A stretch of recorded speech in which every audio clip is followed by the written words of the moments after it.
إن الحمد لله نحمده ونستعينه ونستغفره ونعوذ بالله من شرور أنفسنا وسيئات أعمالنا من يهده الله فلا مضل له ومن يضلله فلا هادي له وأشهد أن لا إله إلا الله وحده لا شريك له وأشهد أن محمدًا عبده ورسوله أما بعد فقد قال الله تعالى في محكمه التنزيل وفرقانه المجيد أعوذ بالله من الشيطان الرجيم يا أيها الذين آمنوا اتقوا الله حق تقاته ولا تموتن إلا وأنتم مسلمون يا أيها الناس اتقوا ربكم الذي خلقكم من نفس واحدة وخلق منها زوجها وبث منهما رجالا كثيرا ونساء واتقوا الله الذي تساءلون به والأرحام إن الله كان عليكم رقيبا يا أيها الذين آمنوا اتقوا الله وقولوا قولا سديدا يصلح لكم أعمالكم ويغفر لكم ذنوبكم ومن يطع الله ورسوله فقد فاز فوزا عظيما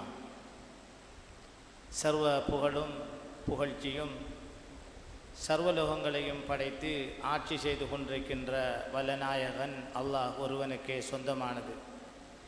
சாந்தியும் சலவாத்தும் சத்திய தூதர் சன்மார்க்க போதகர் நம் தலைவர் நம் உயிரிலும் மேலானவர் முஹம்மது முஸ்தபா ரசூலுல்லாஹி ஸல்லல்லாஹு அலைஹி வஸல்லம் அன்னவர்கள் மீதிலும் அன்னவர்களுடைய குடும்பத்தினர்கள் தோழர்கள் தொடர்ந்தவர்கள் முஃமின்கள் முஸ்லீம்கள் அனைவர்கள் மீதிலும் என்றென்றும் உரித்தாகட்டும் என வேண்டியதன் பின் அன்புக்குரிய சகோதரர்களை, வாரந்தோறும் நடைபெற்று வரக்கூடிய இந்த மார்க்க வகுப்பினுடைய தொடரிலே இன்று நாங்கள் தொழுகையில் அலட்சியம் வேண்டாம் என்ற அடிப்படையில் சில விடயங்களை ஞாபகப்படுத்தலாம் என நினைக்கின்றேன்.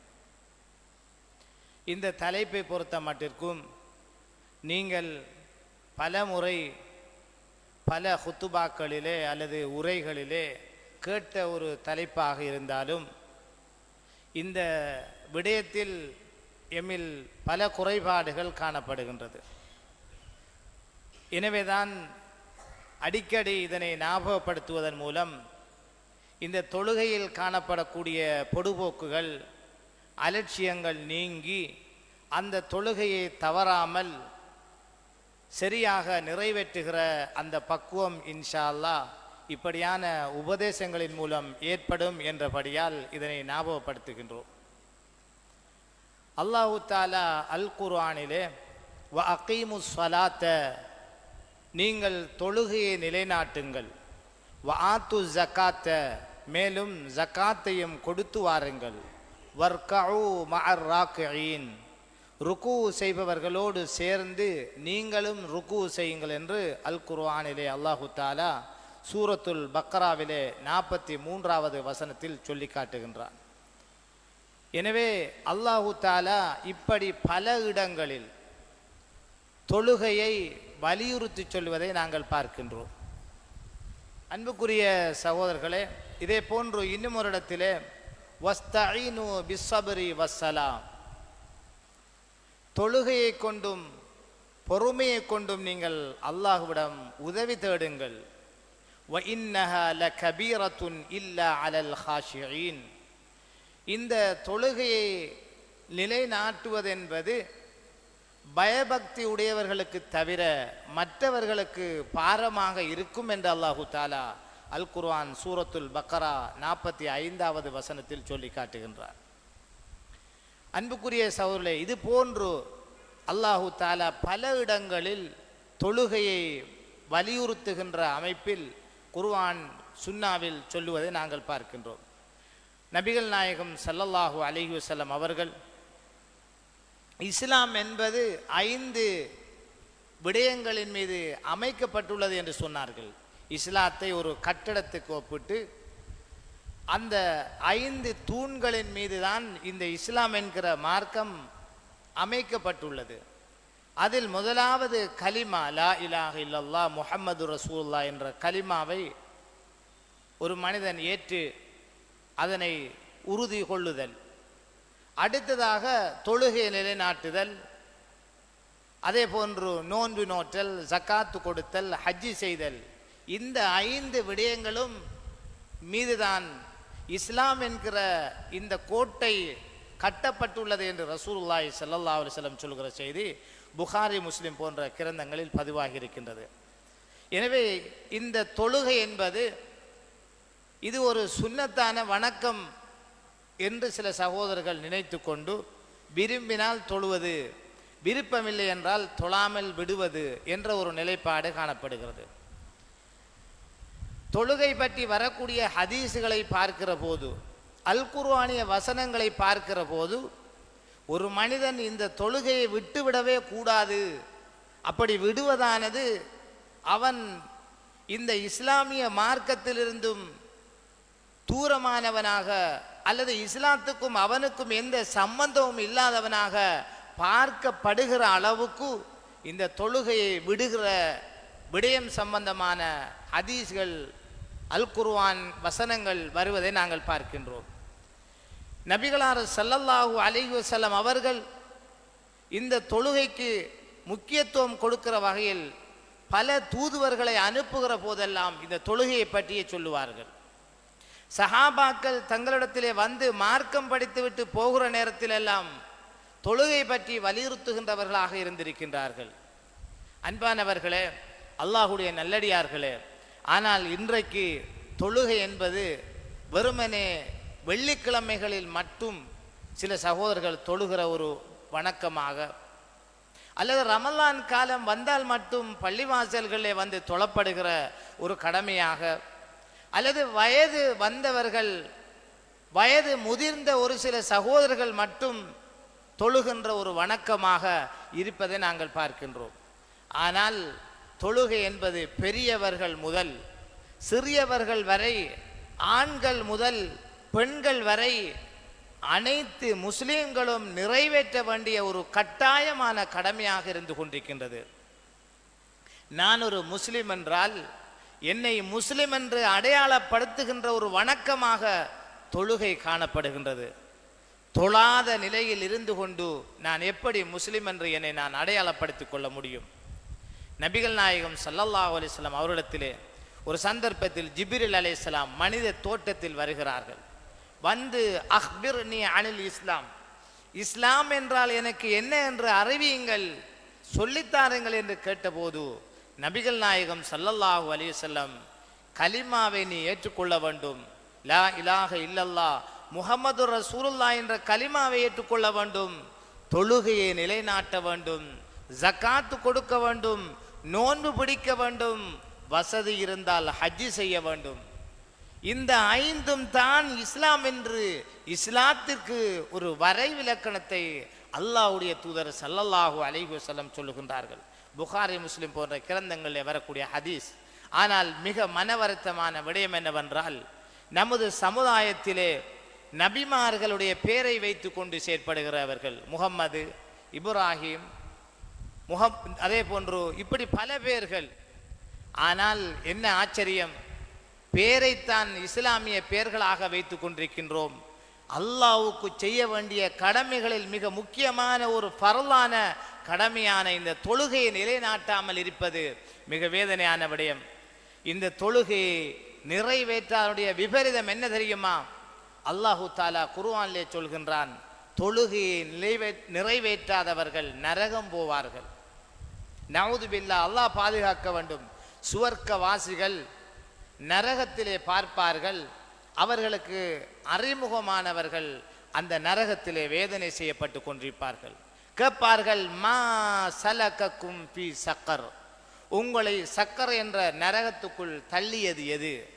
அப்போது அவர்கள் சொல்லுவார்கள், காலு லம் நகு மினல் முசல்லீன், நாங்கள் உலகத்திலே வாழுகிற போது தொழுகிறவர்களாக இருக்கவில்லை. வலம் நகு நுத்இமுல் மிஸ்கீன், ஏழை எளியவர்களுக்கு உணவு கொடுப்பவர்களாக இருக்கவில்லை. வகுன்னா நஹூது மஅல் ஹாயிலின், நாங்கள் வீணாக நேரங்களை கழித்து திரிகின்ற, அரட்டை அடித்து திரிகின்றவர்களோடு நாங்களும் சேர்ந்து திரிந்து விட்டோம்.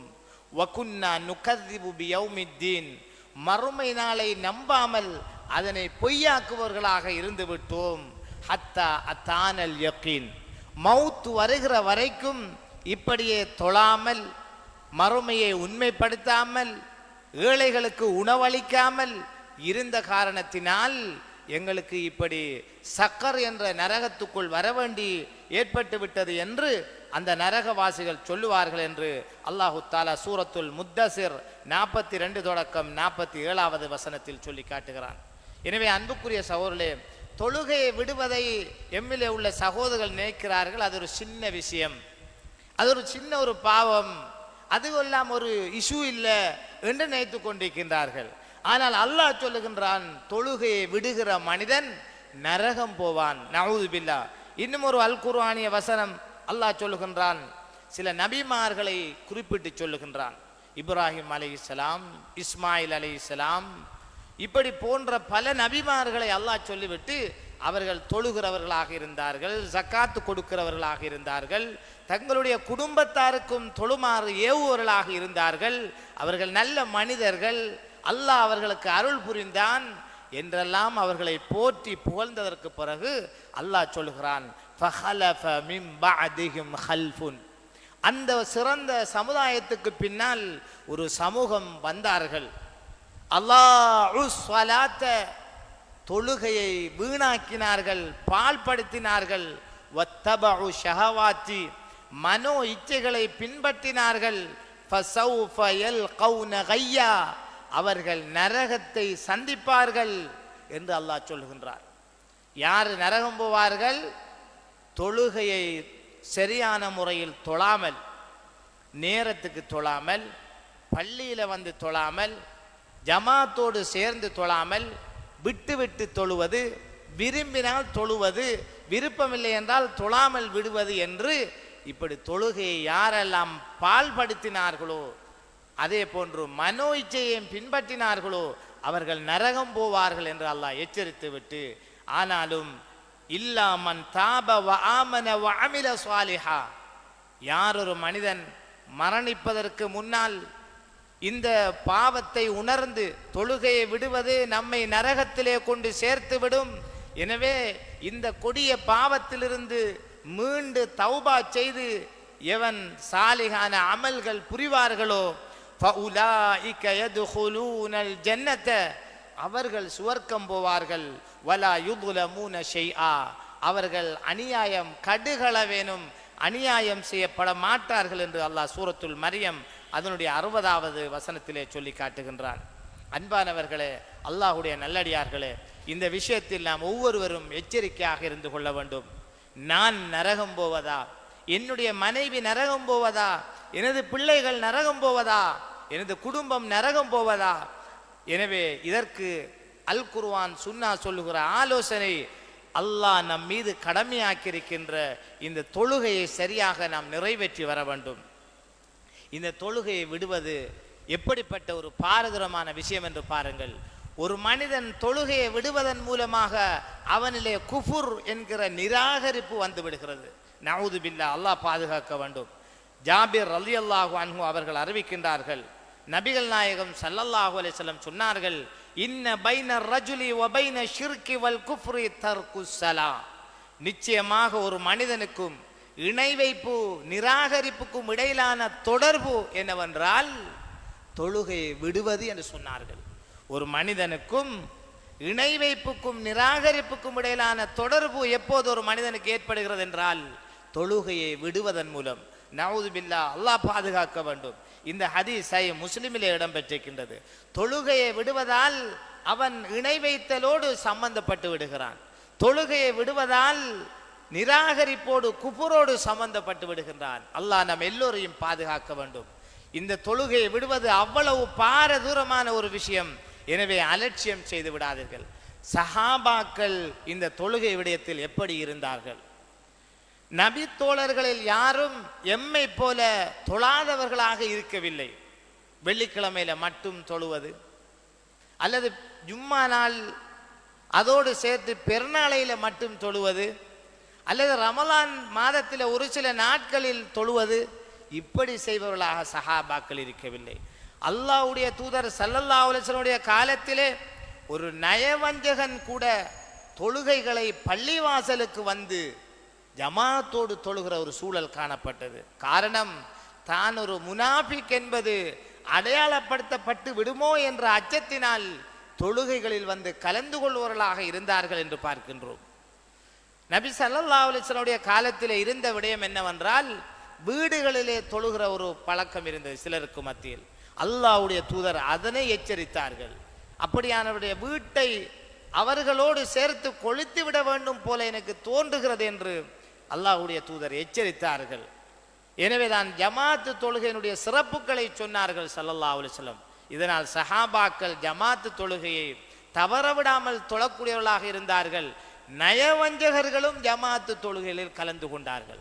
ஆனால் நாம் வாழுகிற காலத்தில் அல்லாஹ் பாதுகாக்க வேண்டும், பள்ளி வாசல்களிலே அல்லாஹு அக்பர், அல்லாஹ் மிகப்பெரியவன் என்று முழங்கப்படுகிறது. 5 நேரமும் ஹய்யா அலஸ் ஸலாஹ், தொழுகைக்கு விரைந்து வாருங்கள் முழங்கப்படுகின்றது. ஹய்யா அலல் ஃபலாஹ், வெற்றியின்பால் விரைந்து வாருங்கள் பாங்கு சொல்லப்படுகிறது. சுபஹிலே அஸ்ஸலாத்து ஹைரும் மினன் நௌம், தூக்கத்தை விட தொழுகை சிறந்தது என்று முஅத்தின் முழங்குகிறார். ஆனால் இதையெல்லாம் கண்டுகொள்ளாமல், இதையெல்லாம் கணக்கில் எடுக்காமல் பள்ளிவாசல்களிலே இந்த சத்தம் எல்லாம் கேட்கின்ற போது, அதான் சத்தம், இகாமத்து சப்தம், அதே போன்று தொழுவிக்கிற சத்தம் எல்லாம் கேட்குது. முன்னால சும்மா கதைத்து கொண்டிருக்கிற ஒரு சமுதாயம், அல்லது பள்ளியை சூழ உள்ள அந்த வீடுகளிலே தங்களுடைய வேலைகளை செய்து கொண்டிருக்கிற ஒரு சூழ்நிலை. அல்லாஹ் இப்படியானவருடைய உள்ளங்களிலே மாற்றத்தை ஏற்படுத்த வேண்டும். அன்பானவர்களே, அல்லாஹ்வுடைய நல்லடியார்களே, இந்த தொழுகை விஷயத்தில் நாம் மிகவும் பேணுதலாக நடந்து கொள்ள வேண்டும். ஏனென்றால் மறுமை நாளிலே அல்லாஹு தஆலா அடியார்களிடத்தில் முதலாக அவர்களுடைய அமல்கள் விஷயமாக விசாரணை செய்கின்ற போது தொழுகையை பற்றி தான் விசாரிக்கின்றான். தொழுகை விஷயத்திலே ஒரு அடியானுடைய பதில் சரியாக அமைந்து விட்டால் அவன் வெற்றி அடைந்து விட்டான், இல்லை என்றால் அவன் நஷ்டம் அடைந்து விட்டான் என்று நபிகள் நாயகம் ஸல்லல்லாஹு அலைஹி வஸல்லம் சொல்லுகின்றார்கள். அல்லாஹ் பாதுகாக்க வேண்டும். எனவே நம்முடைய தொழுகை விஷயத்தில் நாம் பேணுதலாக இருக்க வேண்டும். தொழுகையை பொறுத்த மட்டிற்கும் விட்டு விட்டு தொழுகிறவர்களாக, அல்லது தொழுகையிலே அலட்சியம் செய்து நேரத்துக்கு தொழாமல் அப்படி செய்கிற ஒரு சூழல் வந்துவிடக்கூடாது. தொழுகையை பேணி தொழ வேண்டும், தொழுகையிலே நிலைத்திருக்க வேண்டும். அல் குர்ஆன் பேசுகின்றது, ஹாஃபிது அலஸ் ஸலவாத்தி வஸ்ஸலாத்தில் உஸ்தா வகூமு லில்லாஹி கானித்தீன். நீங்கள் தொழுகைகளை பேணி தொழுங்கள், குறிப்பாக அசர் தொழுகையை பேணி தொழுங்கள், அல்லாஹ்வுக்காக உள்ளச்சத்தோடு நின்று தொழுங்கள் என்று அல்லாஹு தஆலா அல் குர்ஆன் சூரத்துல் பக்ராவிலே 238வது வசனத்திலே சொல்லி காட்டுகின்றான். அன்புக்குரிய சகோதரர்களே, அல்லாஹ்வுடைய நல்லடியார்களே, இந்த தொழுகை விஷயத்தில் எங்களுக்கு மத்தியில் பொடுபோக்குகள் வந்துவிடக்கூடாது. ஏனென்றால் மறுமை நாளிலே அல்லாஹு தஆலா இந்த தொழுகையை பற்றி விசாரிப்பதற்கு இருக்கிற போது நமது பதில் சரியாக அமைந்து விட வேண்டும். அடுத்ததாக அன்புக்குரிய சகோதரர்களே, அல் குர்ஆன் பேசுகின்றது, கத் அஃப்லஹல் முஃமினூன், விசுவாசிகள் வெற்றி அடைந்து விட்டார்கள். அவர்கள் யார்? அல்லதீனஹும் ஃபீ ஸலாத்திஹிம் காஷியூன், உள்ளச்சத்தோடு அல்லாஹ்வை பயந்த நிலையில் யார் தொழுவார்களோ அவர்களுக்கு வெற்றி என்றும். இன்னும் ஒரு இடத்திலே அல்லாஹு தஆலா அதே சூரத்துல் மூமினூனிலே வல்லதீனஹும் அலா ஸலாத்திஹிம் யுஹாஃபிதூன், அந்த வெற்றி அடைந்த விசுவாசிகள் யார் என்றால் தங்களுடைய தொழுகைகளை விடாமல் நேரத்துக்கு பேணி தொழுவர்களாக இருப்பார்கள். சில சகோதரர்களை பார்க்கிறோம், லுஹர்ல பள்ளிக்கு வந்து உரிய நேரத்துக்கு தொழமாட்டார்கள், அசருடைய நேரத்தில் பள்ளிக்கு வந்து உரிய நேரத்தில் தொழமாட்டார்கள். இந்த தொழுகைகளை எல்லாம் மகரிப் நேரத்தில் வந்து தொழக்கூடியவர்களாக இருப்பார்கள். அல்லாஹ் பாதுகாக்க வேண்டும். அப்படியெல்லாம் தொழுவதற்கு இஸ்லாத்தில் அனுமதி இல்லை.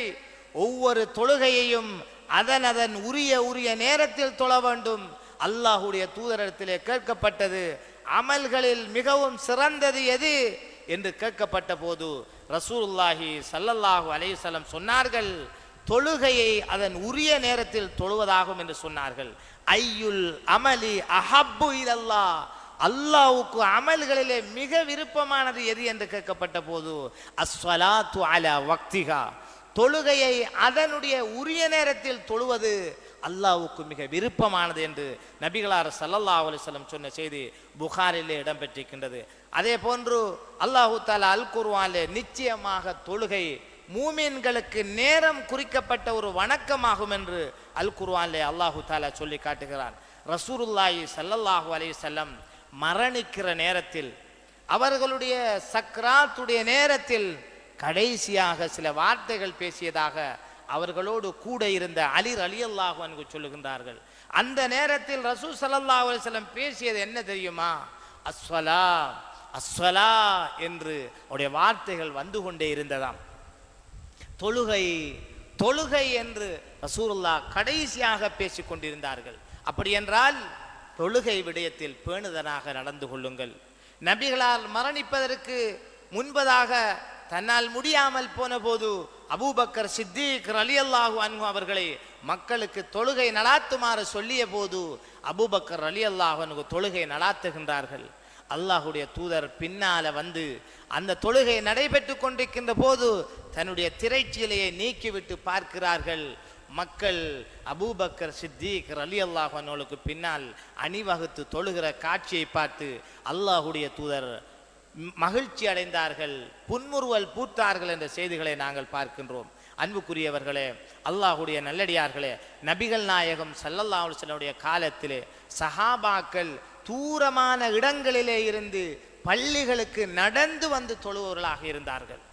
உபய் இப்னு கஅப் என்கிற நபித்தோழர் சொல்லுகின்றார்கள், அன்சாரிய சஹாபி ஒருவர் இருந்தார். அவருக்கு ஒரு வக்து தொழுகையும் தப்பி போகாது. மதீனா மஸ்ஜித் நபவியை விட்டு தூரமான இடத்திலே இருந்து நடந்துதான் வருவார். பகல் நேரங்களில் வெயிலில் நடந்து வருவார், இரவையில இருள நடந்து வருவார். அந்த நபித்தோழருக்கு சொல்லப்பட்டது, நீங்க பகல்ல இரவையில இப்படி கடும் சிரமப்பட்டு வருகின்றீர்கள், ஒரு கழுதையை வாங்கி கொள்ளுங்கள். உங்களுக்கு சுடு மணலில் அந்த கழுதையில் பகல் நேரத்தில் வருவதற்கு இலகுவாக இருக்கும், இருளின் போது கழுதையில இரவில வருவதற்கும் இலகுவாக இருக்கும் என்று சொன்னபோது அந்த நபித்தோழருடைய பதில் என்ன தெரியுமா? அவர் சொன்னார், எனக்கு என்னுடைய வீடு இந்த பள்ளிக்கு பக்கத்தில் இருப்பது கூட சந்தோஷத்தை தரமாட்டாது.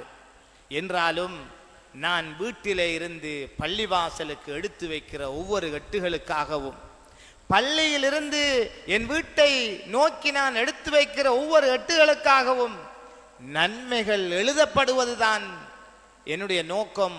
அது கிடைக்க வேண்டும், அதுக்காகத்தான் நான் இவ்வளவு தூரம் இருந்து நடந்து வருகிறேன், பள்ளியிலிருந்து நடந்து போகின்றேன், இதனால் எனக்கு நன்மை கிடைக்கணும் என்று சொன்ன போது நபிகளார் ஸல்லல்லாஹு அலைஹி வஸல்லம் இதனை கேட்டுக்கொண்டிருந்தவர்கள் சொன்னார்கள், இந்த இரண்டையும் அல்லாஹ் உனக்கு ஒன்று சேர்த்து தந்து விட்டான் அல்லது தருவானாக என்று ரசூலுல்லாஹி ஸல்லல்லாஹு அலைஹி வஸல்லம் சொன்ன செய்தி சஹீஹ் முஸ்லிமிலே இடம்பெற்றிருக்கின்றது. ஒரு சந்தர்ப்பத்திலே பனு சலமா என்று சொல்லப்படுகின்ற கோத்திரத்தார் அவர்கள் மஸ்ஜித் நபவிக்கு பக்கத்திலே சில வீடுகள் காலியாக இருப்பதை கேள்விப்பட்டு தங்களுடைய வீடுகளை பள்ளிக்கு பக்கத்திலே நகர்த்துவதற்கு முயற்சிக்கின்றார்கள். தங்களுடைய இருப்பிடத்தை பள்ளிக்கு அருகாமையில் வந்து இருப்பதற்கு அவர்கள் விரும்பிய போது இந்த தகவல் ரசூலுல்லாஹி ஸல்லல்லாஹு அலைஹி வஸல்லம் அவர்களுக்கு கிடைக்கின்றது. இப்படி பனு சலமா என்று சொல்லப்படுகிற சமூகத்தார் இப்படி பள்ளிவாசலுக்கு பக்கத்திலே போய் குடியேறப் போகிறார்கள் என்ற செய்தி கிடைத்ததும் அல்லாஹ்வுடைய தூதர் வந்து கேட்டார்கள், இது உண்மையா என்று. அவர்கள் ஆம் யா ரசூலுல்லாஹ் என்று சொன்னபோது அல்லாஹ்வுடைய தூதர் சொன்னார்கள், பனி சலமா தியாருக்கும் துக்தபு ஆசாருக்கும், பனு சலமாவே உங்களுடைய வீடுகள் தியாரக்கும், உங்களுடைய வீடுகள் இருக்கிற இடத்திலேயே இருக்கட்டும். இதனால் நீங்கள் எடுத்து வைக்கிற ஒவ்வொரு எட்டுகளுக்காகவும் துக்தபு ஆசாருக்கும், உங்களுடைய கால் எட்டுகளுக்காக நன்மைகள் எழுதப்படுகிறது என்று சொன்னபோது அந்த நபித்தோழர்கள் தங்களுடைய கோரிக்கையை அப்படியே விட்டுவிட்டு, தங்களுடைய விருப்பத்தை அப்படியே தூக்கி போட்டுவிட்டு, அல்லாஹ்வுடைய தூதர் சொன்னார்களே நீங்கள் இருக்கிற இடத்திலிருந்து பள்ளியை நோக்கி வருகிற போதும் பள்ளியிலிருந்து வீட்டுக்கு போகின்ற போதும் எடுத்து வைக்கிற ஒவ்வொரு எட்டுகளுக்காகவும் நன்மைகள் எழுதப்படுகிறது என்று சொன்னபோது அந்த சஹாபாக்கள் அதற்கு முன்னுரிமை கொடுத்து தங்களுடைய நிலைப்பாட்டிலிருந்து மாற்றிக்கொண்டார்கள் என்ற செய்திகளை அன்புக்குரிய சகோதரர்களே நாங்கள் ஹதீஸுகளிலே சஹீஹ் முஸ்லிம் அதே போன்று சஹீஹ் புகாரிலே பார்க்கின்றோம். எனவே இப்படி சஹாபாக்கள் தூரமான இடத்திலிருந்து பள்ளிக்கு நடந்து வருவதற்கு விரும்பினார்கள். நாங்கள் பள்ளிக்கு பக்கத்தில் இருந்து கொண்டு தொழுகைக்கு வராமல் இருக்கின்றோம் என்றால், அல்லது பள்ளிக்கு முன்னால் தொழுகை நடக்கிற போது கதைத்து கொண்டு சும்மா நேரத்தை வீணாக்குகின்றோம் என்றால், நாம் ஒரு நாளைக்கு மரணிப்பதில்லையா? நமக்கு திடீரென மௌத்து வரமாட்டாதா? நாம் அல்லாஹ்வை சந்திக்க மாட்டோமா? அல்லாஹ் நம்மை நரகத்தில் போட மாட்டானா? சிந்திக்க கூடாதா? அல்லாஹ் அல் குர்ஆனிலே சொல்கிறான், யா அய்யுஹல்லதீன ஆமனு, விசுவாசிகளே, லா துல்ஹிக்கும் அம்வாலுக்கும் வலா அவுலாதுக்கும் அன் திக்ரில்லாஹ், உங்களுடைய செல்வமோ உங்களுடைய பிள்ளை குட்டிகளோ அல்லாஹ்வை நினைவுபடுத்துவதிலிருந்து உங்களை திசை திருப்ப வேண்டாம். வமன் யஃஅல் தாலிக, அப்படி யார அவருடைய சொத்து அவருடைய குடும்பம் அல்லாஹ்வை நினைவுபடுத்துவதிலிருந்து திசை திருப்புமோ ஃபஉலாயிக ஹுமுல் ஹாசிரூன், அவர்கள் நஷ்டவாளிகள் என்று அல்லாஹ் அல் குர்ஆனிலே சொல்லி காட்டுகின்றார். அதே போன்று சில மனிதர்களை அல்லாஹ் புகழ்கிறான். அவர்கள் யார்? ரிஜாலுன், சில மனிதர்கள் இருக்கின்றார்கள், லா துல்ஹிஹும் திஜாரத்துன், அவர்கள் செய்யக்கூடிய வியாபாரமோ, வலா பைஉன், அவர்கள் செய்கிற கொடுக்கல் வாங்கல்களோ அவர்களை திசை திருப்பாது. எதிலிருந்து? அன் திக்ரில்லாஹ், அல்லாஹ்வை நினைவுபடுத்துவதிலிருந்தும், வ இகாமிஸ் ஸலா, தொழுகையை நிலைநாட்டுவதிலிருந்தும், வ ஈதாஇ ஸக்கா, ஜகாத் கொடுப்பதிலிருந்தும் அவர்களை திசை திருப்பாது. ஏன் தெரியுமா?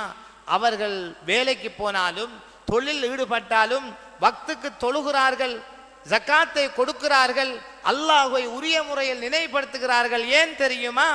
யஹாஃபூன யௌமன், அவர்கள் ஒரு நாளை பயப்படுகிறார்கள். அந்த நாள், அந்த மறுமை நாள் எப்படிப்பட்டது? தத்தகல்லபு ஃபீஹில் குலூபு வல் அப்சார், அல்லாஹ்வை நேரடியாக பார்க்கிற போது, நரக வேதனைகளை கண்ணால் பார்க்கிற போது, அந்த அமளி துமளிகளை கண்டதும் பார்வைகளும் உள்ளங்களும் திக்கி தடுமாறுமே. அப்படிப்பட்ட மறுமையை அவர்கள் அஞ்சுகிற காரணத்தினால் தான் உரிய நேரத்துக்கு தொழுகிறார்கள், உரிய நேரத்துக்கு ஜகாத்தை கொடுக்கிறார்கள், அல்லாஹ்வை உரிய முறையில் ஞாபகப்படுத்துகிறார்கள் என்று அல்லாஹு தஆலா சொல்லி காட்டுகின்றான். எனவே அன்பானவர்களே, அல்லாஹ்வுடைய நல்லடியார்களே, இந்த தொழுகை விஷயத்தில் அலட்சியம் செய்து விடாதீர்கள். தொழுகை என்பது ஃபர்லான ஒரு கடமை. அல்லாஹ் எம்மிடத்திலே முதலாவது அதை கேட்பதற்கு இருக்கின்றான். மிக மன வருத்தமான விடயம், இந்த தொழுகையை வயோதிபர்கள் தான் தொழுகின்றார்கள், வாலிபர்களை பள்ளிகளில் பார்க்க முடியாத ஒரு சூழல் ஏற்படுகின்றது. நபிமார்கள் துஆ செய்தார்கள். குறிப்பாக நபி இப்ராஹிம் அலைஹிஸ்ஸலாம் செய்த பிரார்த்தனை, ரப்பி ஜஅல்னி முகீமஸ் ஸலா வ மின் துர்ரியதி, யா அல்லாஹ், என்னை தொழுகையாளியாக ஆக்கு, என்னை தொழுகை நிலைநாட்டுவனாக ஆக்கு என்று சொல்லிவிட்டு, வ மின் துர்ரியதி, என்னுடைய குடும்பத்தில் இருந்தும் தொழுகையாளிகளை நீ ஆக்கிவிடு, தொழுகிறவர்களாக என் குடும்பத்தாரையும் ஆக்கு. ரப்பனா வ தகப்பல் துஆ, என்னுடைய ரப்பே, எங்களுடைய இரட்சகனே, எங்களுடைய துஆவை கபூல் செய் என்றெல்லாம் பிரார்த்தித்தார்கள் என்று அல்லாஹ் சூரத்துல் இப்ராஹிம் 40வது வசனத்தில் சொல்லுகின்றான். அல் குர்ஆனிலே அல்லாஹ் வஅமுர் அஹ்லக பிஸ்ஸலா, உங்களுடைய குடும்பத்துக்கு தொழுகையை கொண்டு ஏவுவீராக என்று அல்லாஹ் சொல்கின்றான். எனவே இந்த தொழுகையின் மூலம் எங்களுக்கு மத்தியில் பல மாற்றங்கள் ஏற்படுகின்றது. இந்த மாற்றம் நம்மில் வருவதாக இருந்தாலும், நம் குடும்பத்தில் வருவதாக இருந்தாலும், நமது பிள்ளைகளுக்கு மத்தியில் வருவதாக இருந்தாலும், நாம் தொழுகையாளிகளாக, நமது குடும்பம் தொழுகையாளிகளாக, நமது பிள்ளைகள் தொழுகையாளிகளாக மாற வேண்டும். எனவே இந்த அடிப்படையில் மௌத் வரைக்கும் இந்த தொழுகையை பேணி தொழுகிற நல்ல மனிதர்களாக நாம் எல்லோரும் ஆகுவோமாக. அதற்காக வல்லவன் அல்லாஹ் நாம் எல்லோருக்கும் அருள் புரிவானாக. வ ஆகிரு தஅவானா அனில் ஹம்துலில்லாஹி ரப்பில் ஆலமீன்.